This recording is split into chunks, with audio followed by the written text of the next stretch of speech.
I am 37 years old.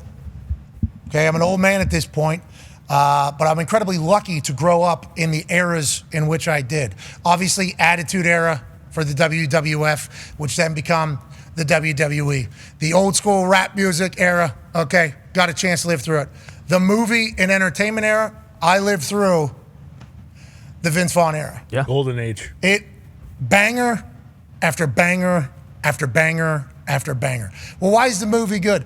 Well, that one, the dark-haired one, seems like there's no script ever. And he is like the most charming, quick, and funny bastard on TV every time he's there. And then the other one, Owen, oh, he's just with them. Yeah. How many movies are going to make? All of them. How many are going to be good? All of them. Mm-hmm. And he disappeared for a bit, didn't he?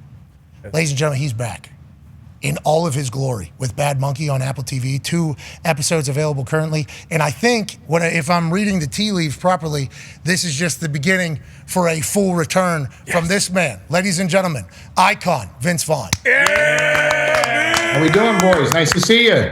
Hey, nice to see you as well. I told you basically all of this at game day whenever you sat down before we started like kind of, picking all the games, so I didn't have a lot of time. Hey, I was the era that you so I thank you. I very much thank you. And I would like to reiterate that fact. You kept a lot of us entertained for a long time. We appreciate the hell out of you, Vince. Yeah, I appreciate you. Thank you for saying so. I'm a fan of the show, so enjoy watching you guys. Well, the show sucks in comparison to everything you've done, so let's I don't know. I'm not going to go that far. Don't do that. Don't do that. That's not true. No, I got to do it. Yeah, I got to do it because I'm with you. It's an exciting show. It's a fun show. It's informative. It's entertaining. Vince, I hear what you're saying, but I'm with me all the time, and I read everything that everybody's saying. It's a lot different. There's a lot of different opinions out there, Vince. It's just we don't worry about the haters. We can't do that. You're too busy. You're too busy being fabulous. Who? Boom. Wow! Holy shit! That's money. Oh, that'd been perfect. That was really good. The first time I'd ever make that, Vince. Okay, let's talk about Bad Monkey here on Apple TV. It is obviously a lot of everything we love about Vince Vaughn. You're a detective in the Keys. You're suspended. Used to work somewhere. Obviously, I'm early in it. I don't know where it's headed. How was this the decision? How was this show the one that kind of brought you back? And what does this mean for? Are we back all the way? Is Vince Vaughn back all the way into making content movies and series and stuff? Well, this one I like because the showrunner, the guy who writes it, Bill Lawrence, who did, Ted Lasso, he did Scrubs, Spin City. I've known him for a long time. He's super funny. And so it was fun to get into some mischief with him.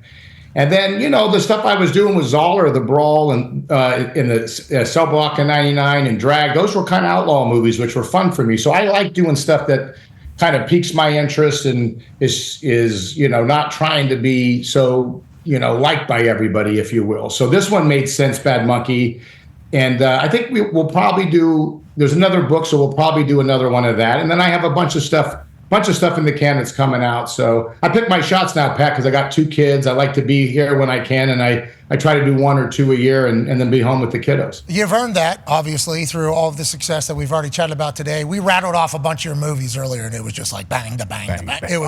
It was awesome. So you've earned the right to pick and choose, do whatever you want to do. I think it was on Hot Ones with Sean, and you probably saw that this clip went viral, where you talked about, hey, some of the people that are in positions of power in the entertainment world are scared to death to lose their jobs, so it's kind of like safe. And then you think, though, there's a chance that maybe this next generation, or we're in a time where maybe it's going to come back. Do you agree with that? And are you one of the people that you think are going to be, I don't want to say spirit, but I think a lot of people are yearning for that type of shit to happen again? And are you one of the people like taking the pressure on yourself to make it happen? Yeah, I think, it's like the same in every industry. It's like the Wicked Witch of the West. Like when she dies, everyone's happy. It's not like everyone digs her. So I think people want to laugh, and I think they were overthinking it. They were following, rules to kind of, like I said, not get in trouble. But it'll seem through again. And that's what I said is, get some young people, especially for high school movies, college movies, leave them alone. Get some young people that are funny.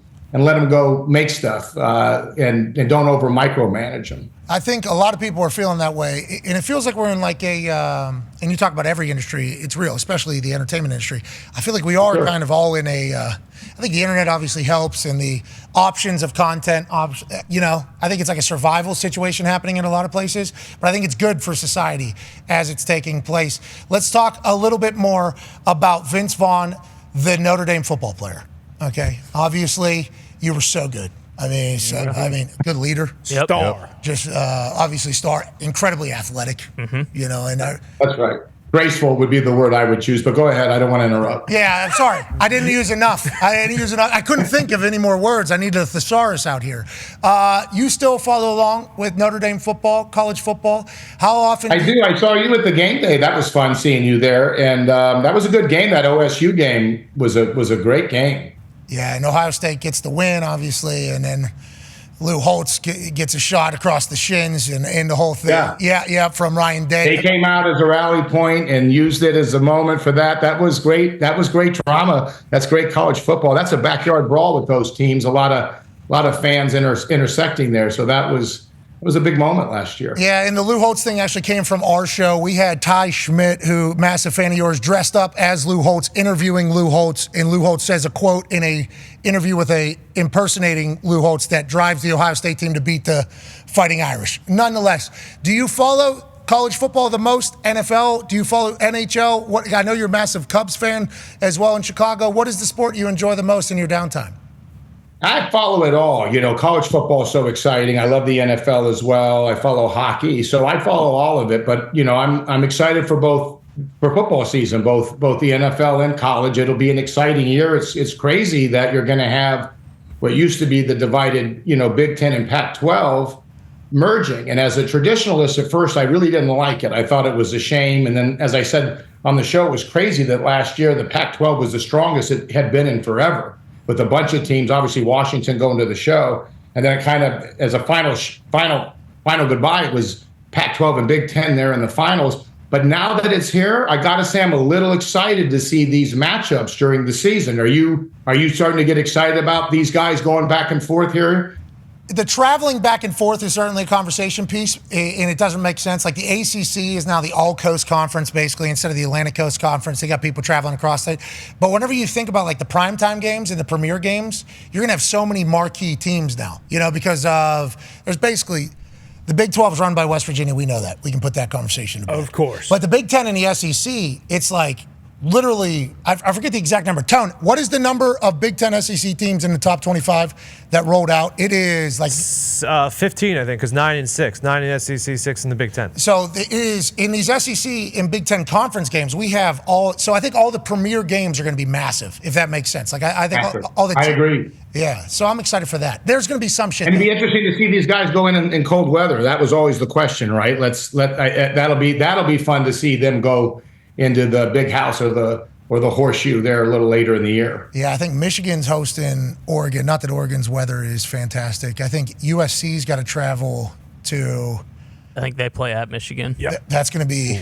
You know, that's going to be chilly. Mm-hmm. That's going to be a different. It'll be fun. Yeah. You know, as fans, it'll be fun to see it play out. And that Washington coach, DeBoer, is to see him now take over the reins there in Alabama. That's exciting.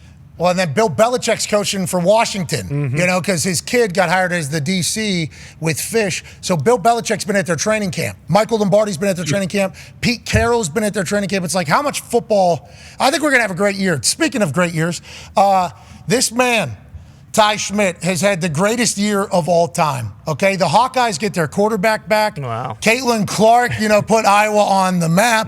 Iowa's at an all-time high, and he is a film study college grad. And you're one of his favorite humans on earth. Ty has a question for you. Yeah, absolutely, Vince. Obviously, everyone from our kind of era knows you for your comedy chops and everything like that. But one of my favorite roles you ever did was season 2 of True Detective, just because it was so different from so much of the stuff that you've done. But with that and with Bad Monkey now, is the allure of like prestige TV, is that kind of coming up and replacing like being in a big movie? Like, I don't know, like it just seems like stuff on HBO, Apple TV, Amazon, like for actors and like of your ilk, like is that kind of more are you more intrigued by that stuff than just doing like a traditional movie now? Yeah, it's a great question. There's something cool like Bad Monkey when you have 10 episodes to really dive into a story that, it's originally a book. And so the event stuff with True Detective was the same way. That's an enjoyable experience. You get to go into a bigger story, a more in-depth story, and that's fun. But the movies is, going in a community and being a part of an audience and hearing how other people are responding, whether it's a comedy or a horror movie or action movie. I really love that experience, and I think audiences do as well. Look at what goes on with musical touring, or a lot of the stand-ups came in and took the void. When the studios got too nervous to make an R-rated comedy, then they started buying these specials for these guys that are fantastic, that were selling out, big venues. People still wanted to go live to Madison Square Garden or to the Forum and watch these comics. So the appetite, the want of nutrition of stuff that's funny, that's kind of having a good time, that never went away. And I think that if presented with those kind of shows or movies, people want to go with the group and enjoy it. You still see it with horror, you see it with the action movies, and I think it's more true. I just think they have to find a way into kind of getting out of the way and letting people kind of follow a singular voice and make stories that people want to see. You talked about stand-up kind of filling the void there, and there is certainly a new class of, now you got Chappelle, obviously, Bill Burr, obviously still doing it at a master class level. Ron White still, there's still all of them. They're all magic. But then there's like this next generation too that is kind of Shane is obviously. Love Shane. Tony. No Shane, he's a great guy. Tony, and then, you put Kevin Hart, I guess, in both of those. Mm-hmm. Like there's a lot of incredible Have you ever thought about doing stand-up? Were you a stand-up? I did improv younger live, and I did a little bit, but I always preferred a movie or doing scenes. So I was always, in that community and know those guys, but I was always more interested in kind of doing a story in a film than traveling like that. But I've known Burr forever, and a lot of these comments I've known for a long time, and they're funny. And now, it's exciting. Some of them are starting to step in. Shane has his show on Netflix that he made. Burr directed a movie. So a lot of these guys are starting to move into other mediums as well. Yeah, the Valley Forge Automotive Center has so many problems over there in tires. Right. Yeah, so many. So many issues. Mm-hmm. That's a bummer. And it seems like they're never going to be able to get out of it. Sometimes you think to yourself, wow, this is real. Yeah, it's a problem. You got a real problem here. And then all of a sudden they're able to get out. That's Shane Gillis football, baby. Yeah, man. That is Shane Gillis football. Speaking of football, Vince Vaughn football, we've been calling it like Vince Vaughning because we just assume that there's no way you're reading a script. We just assume that there's no way you're reading a script, and that's why you and Owen were great dance partners, it felt like, because it was a peanut butter jelly kind of improv situation. Is that an accurate way to read everything that you do? And like Bad Monkey, how much are you Vince Vaughning in there? Less of it probably than people think. Sometimes you'll come up and do stuff before you start to film.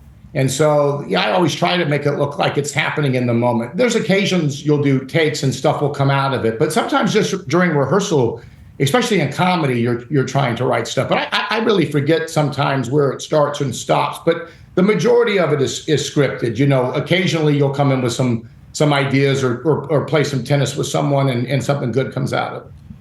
Okay. I don't know how I feel about that because I think you're being humble, giving credit to scriptwriters, but also saying every once in a while you whack the ball back and forth. Every once in a while you do that. Starting a blunder. There's times we would set up 2 cameras and everything is improvised depending on the scene. Not in Bad Monkey, but other stuff. So it just really depends. But in comedy, people aren't so precious. People give each other ideas. It's a different experience. AJ, go ahead, pal. When I watch Bad Monkey, I see you have so much dialogue. You're speaking so much. And I'm just wondering, from when you're early in your career till now, I listen to actors talk about how they break down scripts or whatever. How do you learn your lines the same way? Is it easier as you get older? How does that all work? Yeah, that's a good question too. I never go to set not knowing my lines 100% because it just makes the day easier. I really like to know what I'm doing. So I usually come home at night and then I'll look at the next day and get off book with it. But it gets easier the more you do it. When it's hard at first memorizing, but the more you do anything, the easier it gets. You kind of get a system for it, and hopefully you're looking at the material before you're filming and kind of have a game plan and a plan before you get to that stage. So even with scenes with swingers or movies like that or old school or Crashers, we always had a script that we liked that we went through a rehearsal stage with. we would know our lines on the day, and then sometimes you would play around and have stuff happen. Okay, so we're not real big actors. I've never been on set. He had a Click Clack commercial for Under Armour. Yep, that's right. He was probably on set. Were you on set for a while for that, I assume, in a trailer, AJ? Oh, yeah, like 10, 12 hours, of course. Okay, Click Clack. You delivered the line, though. Yeah, so killed good. it, Hey, you killed should have it. seen it, Vince. It's one of the greatest deliveries of fucking. Quick clap. It's iconic. Oh, my God. Might have got better. Yeah. Seen your work, Vince Vaughn AJ. has seen, yes, Yeah, there it is. yeah. I hear about drama on set. And you just said something in your answer, like, hopefully you've looked at your lines before you've got to the set. Like, is there drama on these sets with people, and what does it normally revolve around, and how are your sets kind of managed whenever you're on them? Well, it depends, who's in charge. Like on Bad Monkey, Bill's so great. He's such a good writer. It's kind of like a head coach in a locker room if they can set a good tone. Most times things are pretty good. I haven't done a lot of longer series. I hear that's where sometimes personalities are around each other. I'm sure it's like any profession. Movies are such sprints that usually, even if someone isn't your favorite, you can kind of get through it. But for the most part, I think people are there to try to do something great, and it's a team sport. You really do need the other person. It's more of a supportive atmosphere most times than not. So everything's viewed like a team, like we got to build chemistry as quick as possible because we got to get through this, A, and B, we try to make it as good as possible. Same viewing. Yeah, and if you play team sports younger, a lot of guys, then it makes it easier that way, because it's the truth. You gotta have a culture where the movie comes first and you're what's best for the scene, and 100%. It's no different than any dynamic. Vince, don't you think that everybody now granted I'm a sports stooge, dumbass. I think like everybody should play team sports. Like legitimately. It teaches so many things. Dealing with other people, working through being tired, buying into a role. How to lose. How to lose is a big deal. How to win is a big deal. I mean, team sports, I think, should be a necessity. But obviously not everybody feels that way. But it sounds like you agree that it helps in the movie business. As a whole, too, I think it helps society. No question. I think any advanced educational curriculum, physical education was always part of that for the reasons you said. I mean, you got to learn how to deal with different personalities, prioritize what you're trying to do. Also, like, who wants to be around someone complaining all the time? That's hard. And also, like, just are you hurt or are you injured and moving past it and being able to put your focus. How many lessons do you learn just in your first season of playing anything? What are you focusing on? What's your mindset? What's your attitude? How do we respond to something we didn't expect? I mean, it's such a huge education. The real value of team sports is the life lessons that you take from that. And I think you can get that as well from individual sports. I think the combination of both of them are great.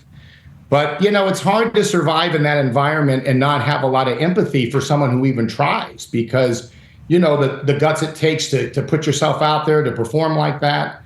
And that's really the big thing, I think, for kids is to really, have the airspace to go try and fail, because you'll get better and you'll learn a little more self-assurance if you're not so focused on how did I do just on this play or this season. Sports are the greatest, and I don't think I've ever heard it laid out better than that. Yeah. Hey, Vince, that was a hell of a promo. But, Yeah, it was. Hey. No, but it's true. How about that linebacking core you had in college, Hawk? Yeah, there's a few dudes with rock hard heads next to me, Vince. That was for sure. How do you That was feel? the core. Hey, have you heard about Guardian caps? Have you heard about these Guardian caps? Because obviously that meathead over there is like, I don't want pillows on my helmet. But it's becoming like a real thing, Vince. I don't know if you know that. No, tell me where it's at. My son's playing tackle football right now. He's 10, but I haven't seen a Guardian cap yet. Oh, he's about to get one. So it started with AJ. It's not a real picture, for the record. This is not a real picture, Vince. Vince, this is where it started. It started. But that looks pretty valid to me. I mean, that looks about as authentic as it gets. Yeah, you'd be right. Yeah, you'd be right. Ticker. Yeah, thank you for that. Yep, put on the ticker. Yeah, bingo. Vince Vaughn says this photo looks valid. Valid. Okay, and that means a lot. This is legitimately what it is, though. But they have a linen thing that goes over. There it is, and they're trying it in practices, and then now players are allowed to use it in the game. The Colts had 5 players. They used it in game. Pittsburgh Steelers had a guard. They used it in the game. There's been a couple others, but obviously helmets are just going to include this going down the road. But how do you feel about the evolution of football and what it is and the science and the numbers? And obviously it's all because of how big it all is, but it is changing in front of us while still hopefully holding on to the electricity of the game. Yeah, that's the thing. I really like the rugby stuff being looked at for, those kind of getting your head to the side, eyes to the thighs, squeeze. And I think there's good to protect your head, obviously. It's a passer's game now for sure. I mean, when I was younger in high school, you could hit the receiver down the field until the ball was in the air, which made it so much harder to pass or get routes. In fantasy, offense in general drives every sport because the average fan gets excited when they score. I always like the defensive game. I don't like the evolution offensively going each year because I think it hurts the game. I do understand, going for safety. It's not a perfect thing where that's concerned. But, I don't like seeing the focus on scoring everywhere. Like, I don't like the National League having a DH. I like the strategy that came with when do I pull the pitcher, who's in the bullpen warming up. I like the guy playing the field having to bat. And so as they look for more offense and they look to include bigger fans, I feel that we lose some of the essence of what made these sports terrific. And going back to the stuff we're talking about with kids and part of the lessons of learning of playing sports, I think some of that may get lost if we're just rewarding scoring. Hey, how about a great baseball take in the middle of that entire football take there? And obviously we've seen you at games, both on screen and in real life in this entire thing. 10-year-old playing tackle football. I love that. Yeah, let's go. Hey, I love that. You love football. That is because there's a lot of people that are kind of against that. Isn't that kind of like a big talking point, big conversation piece? I don't know. I mean, I guess it's culture too, right? Like my dad's from Ohio originally, and he grew up playing. So I think part of it's culture, and how much are you staying safe versus how much are you learning how to take risk and learning lessons. So I think you got to play the game safely. I like that we're protecting the kids. We know more today than we used to know. Football has obviously evolved from back when it started. It got safer as years went on. So hopefully that continues. But the physicality of the game, those conflicts, those battles, that's a big part of especially for youth, that's a big part of what you want to get out of it. You want kids to learn how to be resilient. You want them to realize they can pick up and try again. And as you said earlier, learning how to lose. Sometimes there's someone bigger and faster.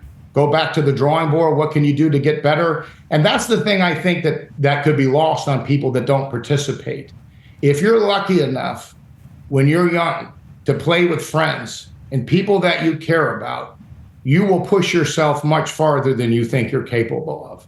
When you're really on a team with guys that matter to you and those moments get tough, a lot of times for the other guy, the teams that do well, it's because you care about each other. And I think that's a great connection, a great bond that comes out of it. Hell yeah. I mean, you are a football guy through and through. Wow. I'm loving everything that you're saying here, and I don't know how often you get to preach the good gospel about the sport that we love, but this is fucking fantastic stuff. And we've had the conversation because we've both been very lucky to be on teams and obviously had a front row seat to a lot of great football players and everything like that. But the teams that are playing for each other as opposed to just alongside each other, that is a massive X factor that doesn't get talked about. We can actually see a video from a practice or a team meeting, and we can tell, like, this team's going to be shit. This team is going to be good. Same with movie sets. We can assume that all the movies that were absolute bangers, everybody, we're all singing the same tune behind the scenes as well and hanging out and everything like that. Yeah, it's better if you have that, and you'll go through more and persevere more. It's better if you have that. And like anything, sometimes you have to figure how to navigate that. But, that's the thing. I like in college that these kids are getting paid. I think they should get paid. Agreed. But we got to make sure we preserve that uniqueness of college football, which is, beat the state next door and that kind of camaraderie and bond that exists. They got to figure out this portal when they're doing it. I don't like it during the bowl games. And they got to figure out the essence of college football is really that tradition, is really that being from that area. And you got to balance the getting paid, which I'm all for. I think it's the right decision. I think it's great for these kids. Agreed. But these coaches have to be in a position to teach, and they have to also be in a position to coach these kids and to challenge them and push them. The kids are going to want that in the long run. Yeah, agreed. And I think there is like a couple waves that have come through with this NIL. Money grab, transfer portal, money grab, which, by the way, I would have done the same exact thing so you can't blame them at all. But now we got actual kids coming out saying, I'm not in college to make money. I'm trying to learn here and then I'll make money in the future. Colorado State's wide receiver and quarterback were both offered like $600,000 or something like that to leave and go somewhere else. And they said, we believe in this coach, this system, what we're learning, and we're going to pass that off down the road. Now, they're probably in vastly different situations than some other people that might, that 600,000 changes an entire family tree. But to your point, everything you're saying is right alongside what everybody with a brain seemingly is thinking as well. We need some guardrails in this thing, and I appreciate that you follow the game. I appreciate the hell out of everything you're saying here. We are live now on YouTube and ESPN Plus.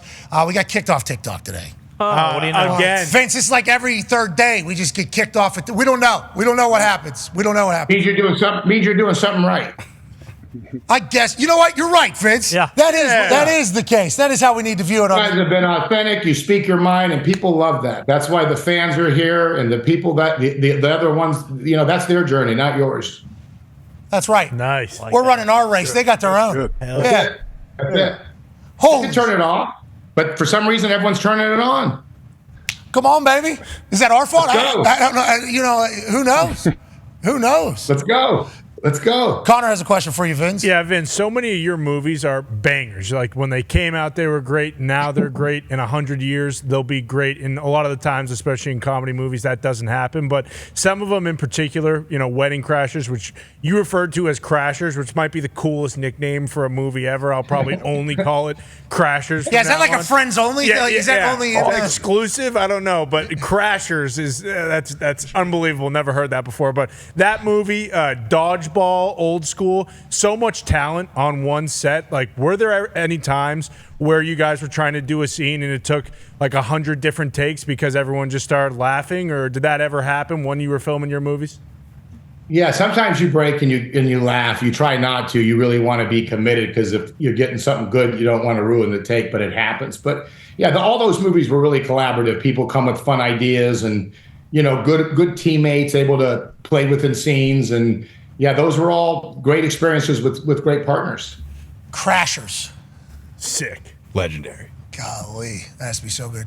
Dodgeball just kind of sneaks through there, one of the greatest movies of all time. Yeah, exactly. It doesn't get enough love. Still gets love every single NFL Pro Bowl. Yep. Now that they've instituted the dodgeball, there's like highlights everywhere. I don't know how they haven't tried to get you to coach one of those teams for this entire thing, especially with your love of football. Yeah. Get Ben Stiller literally on the other side in fat suit, though, so we can have some continuity. Yeah. Cobras versus Joes. Yeah, because we'll need that. Speaking of dodgeball, Tone Diggs has a question for you, Vince. Yeah, Vince, I don't know if it's been confirmed, but it's definitely been rumored and reported that Dodgeball 2, 20 years later, is going to be made. I think it's your first sequel where you're one of the stars. I know you're an Anchorman too, but sequels are always judged so harshly. Was there some hesitation to do a sequel? Are you actually gonna do Dodgeball 2? And how do you go about not, or just because Dodgeball 1 was so amazing, how do you go about making a second? That's a good question too. There was always a lot of opportunities to make a sequel because if the movie did well, they just go, let's go. But if there's not a story that belongs on its own, I never dived into one. We never got there because I just felt that there wasn't a new story to tell. Not that there couldn't be, they just hadn't had something that was working. And so for Dodgeball, there is a really good idea that makes sense. It's kind of a continuation. There's no plans to shoot yet, but there's an idea that people are liking. So we'll see if it comes to fruition or not. But yeah, you always want to make sure that movie, whatever story you're going to tell, is a story that could stand on its own, and you're not just doing a retread of what you already did. Yeah, we can get a little. Oh yeah, the children. We need you in those costumes too. Oh yeah. Yeah. No call. Yeah, cheeks out. We need to see cheeks out. Big Hey, Daddy. we appreciate you so much. I feel like if I was ever a human that was in the acting world at your stage, I would say I'm only doing shit that's shot in like the Florida Keys and in like these other places. That had to be fantastic. Bad Monkey's a banger. We can't wait to see what you do next. We appreciate the hell out of you, Vince. Hey, big fan of the show. Such a pleasure to be on with you guys. You guys enjoy the rest of your day. Appreciate you. Hey, you're the man. Ladies and gentlemen, Vince Vaughn. Yay! football guy. Yeah, Crashers. that promo on Crashers. Team. Bro, team sport promo, football real. promo, college football promo. Yeah. We had no idea. Preaching the gospel. Should have done more research, I guess, that this is potentially what was going to happen there. But as he was giving his answer, there was a couple times in my head where I was like, how the fuck is this the conversation with Vince Vaughn? This is awesome that this is the way. How often does he get to showcase his football love? He Not should do enough. it more. Much. Yeah, truly. He seemingly has a very good feel for what's good and what's good. And his 10-year-old's playing. He's like, I'm worried. I would like the future here to be, because he has actual investment coming up through it. It's awesome. And he's a tall son of a bitch. Yeah, he is. So his kid potentially, big dude. My dad's from Ohio, he said in the middle of that thing. Ohio guy, of course. Should have known. Dad's a great actor. He puts his dads in almost all of his movies, too. Should have known. Should have known Ohio guy. Should have known that. Yeah, I didn't know that. Blessing we got him today, honestly, too, that he pushed it because he's kind of done with the press junket, so it's not like you just have to hammer the show. It's like, fuck it, show's already out.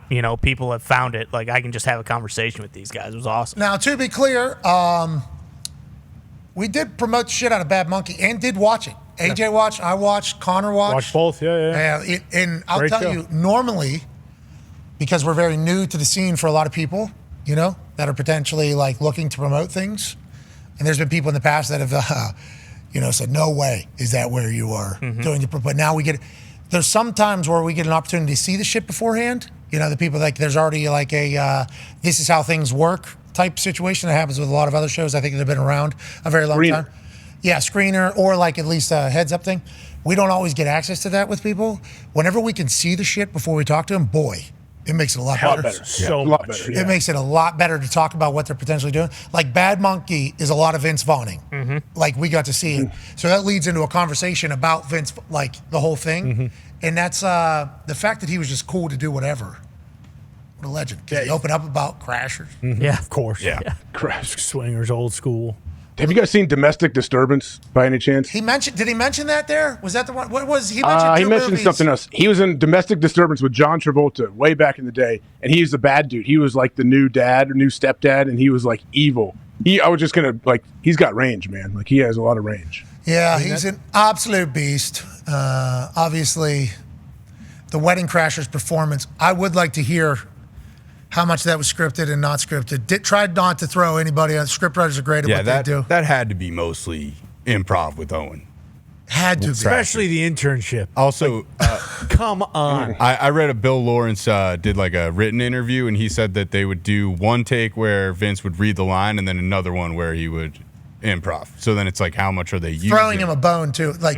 All right, listen, here's the deal. That's probably negotiated before the movie even starts. Well, they do that a lot with comedies, don't they? If they have a good relationship with they'll hey, we'll shoot the scene a couple times, and then here's some time to kind of go back and forth and do your thing. Yeah. Smart, man. That's smart. And then, but it sounded like that wasn't happening as much, right? No. Which is what he said. Yeah, but it's weird for them though, because for an actor that's a humble dude, if he is improvising, you're directly telling him the writers are all going to take offense to it. Yeah, and in the marketing of you saying I did this, also you're in doing, and you might have to work with those people again. So it is so you can never say you improv really, even if you are the whole time you're not being a great teammate if you're Yeah, we didn't use it. We just read this. Yeah, then he says, sometimes we'll bat the ball back and forth. It's he leaves a little, every once in a while, you can pick and choose when it is. It's very apparent when it is. We know. Vince, Yeah. we know. We know, Vince.